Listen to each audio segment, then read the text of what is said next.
Masih bersama kami di Presisi Pagi. Pemirsa, sebagai bentuk dukungan terhadap program ketahanan pangan nasional, jajaran Polrestabes Surabaya, Polda Jawa Timur menggelar kegiatan penanaman jagung yang dilaksanakan oleh personil Polrestabes Surabaya dari beberapa satuan unit kerja. Kegiatan ini bertujuan untuk mendukung program ketahanan pangan nasional dan meningkatkan produksi pangan di wilayah Surabaya. Polrestabes Surabaya juga bekerja sama dengan berbagai pihak, termasuk TNI, Forkopimda, kelompok tani, dan juga unsur masyarakat.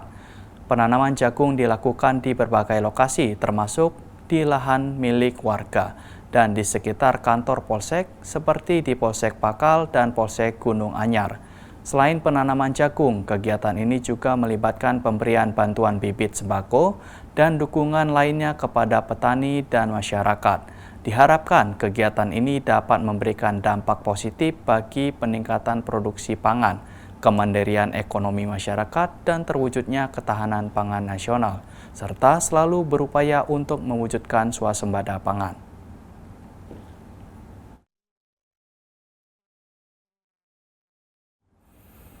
Jajaran Polsek Bubutan ungkap kasus pencurian kendaraan bermotor. AAN 30 tahun warga Jalan Markondadi, Bubutan, Surabaya ini nekat mencuri mobil Toyota Calya milik orang tuanya sendiri.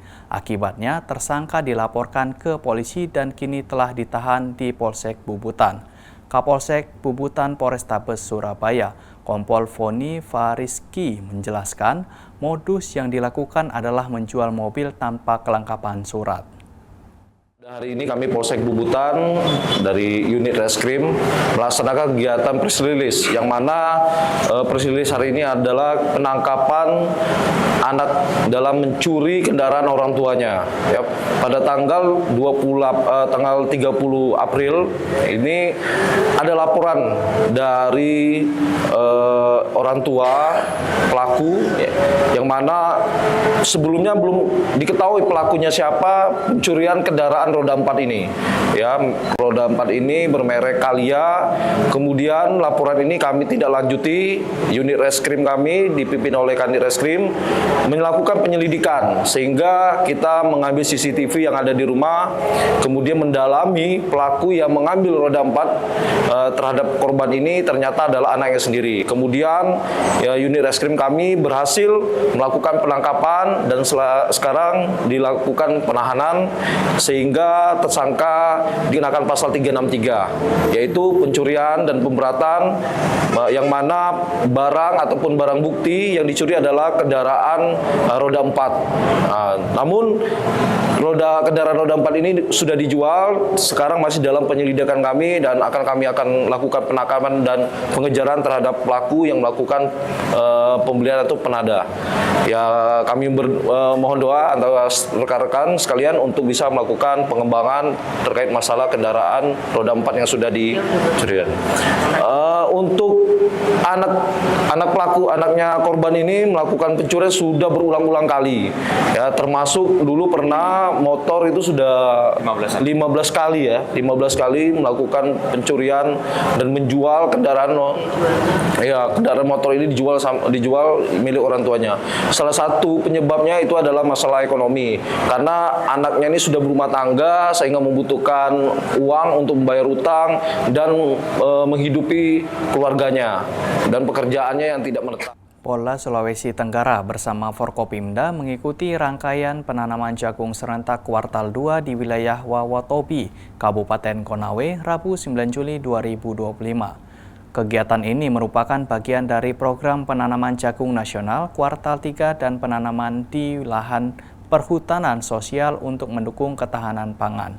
Berikut laporan dari personil Humas Polda Sulawesi Tenggara, Bribda Nandi Fitria Hasibuan. Selamat siang Sobat Polri. Dalam rangka mendukung program ketahanan pangan nasional dan memperkuat sinergi antara aparat keamanan dan masyarakat, Kepolisian Daerah Sulawesi Tenggara melaksanakan kegiatan penanaman jagung kuartal 3 di wilayah Kabupaten Konawe, Sulawesi Tenggara. Kegiatan ini merupakan bentuk komitmen Polda Sultra dalam mendukung pembangunan sektor pertanian serta mendorong kemandirian pangan di tengah masyarakat. Dipimpin langsung oleh Kapolda Sultra, Irjen Pol Didik Agung Wijanarko, SIKMH, kegiatan ini turut diikuti oleh jajaran PJU Polda Sultra, TNI, pemerintah daerah, serta elemen masyarakat lainnya.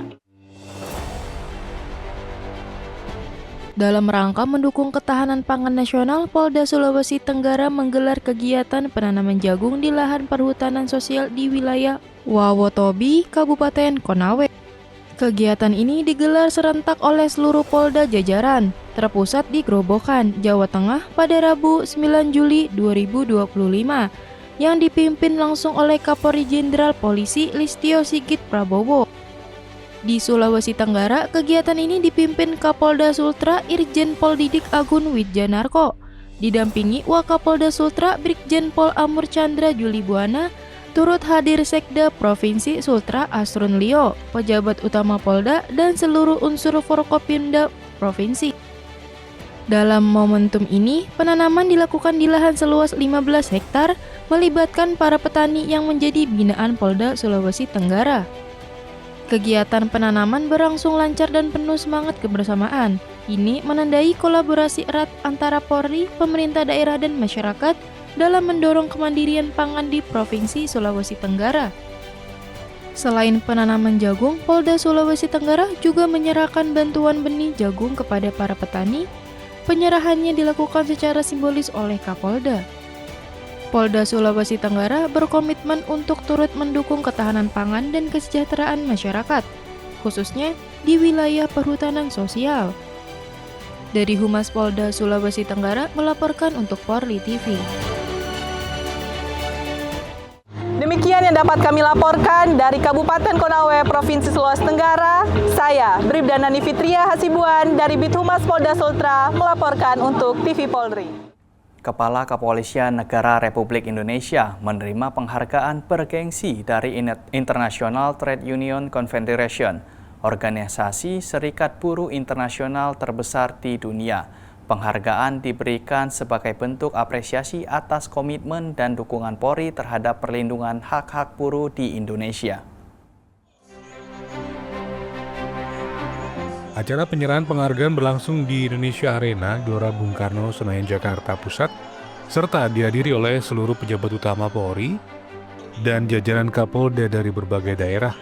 Sejumlah tokoh penting turut hadir antara lain Menteri Ketenagakerjaan, Gubernur Banten, Gubernur Jawa Tengah, serta tokoh-tokoh buruh nasional seperti Said Iqbal, Andi Gani Nenawea, dan Eli Rosita Silaban.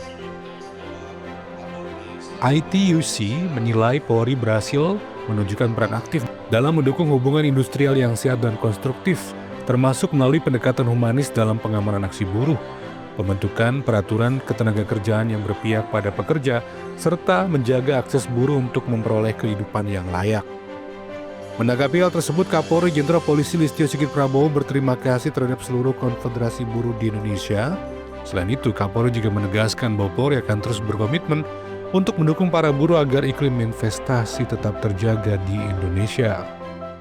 Pertama, saya ucapkan terima kasih kepada rekan-rekan buruh, utamanya dari buruh internasional ITUC yang memberikan